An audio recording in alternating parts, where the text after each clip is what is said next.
Today, we will be showing you how to install asphalt shingles on an A-frame style structure. You can first start by locating the materials necessary to complete the installation. Locate the drip edge and install on the edge of the roof and flush with the side of the roof with the hammer tacker every 10 to 12 inches. Measure and mark off the drip edge and then cut it as needed to finish off the rest of that side. Continue the drip edge on the gable ends of the roof and cut and fold the drip edge at the top as needed.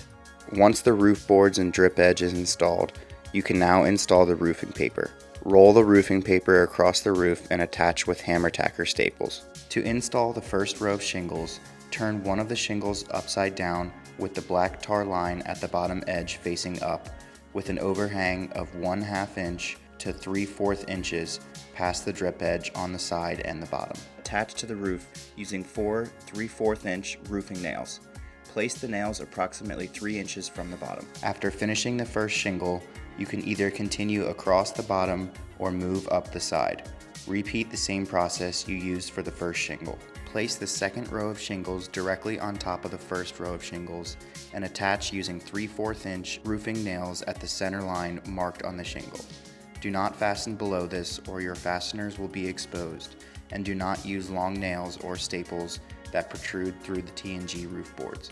Cut the excess overhang with shingle scissors in order to space the shingle no less than 6 inches from the edge of the shingle below. Continue this process up the roof and remember to keep staggering the splices at a minimum of 6 inches and cutting any excess overhang. Measure the width of the capper and take half that measurement to mark one side of the ridge. Snap a line from one end to the other on that mark.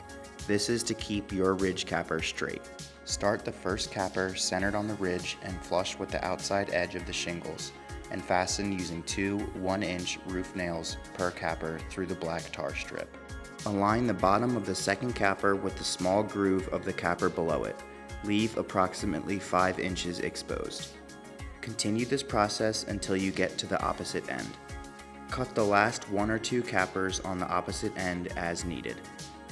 Use a roof sealant to cover the exposed nails. After wiping off any excess sealant, we recommend rubbing 2 non-used shingle pieces together and pouring the rubble over the sealant for a cleaner look.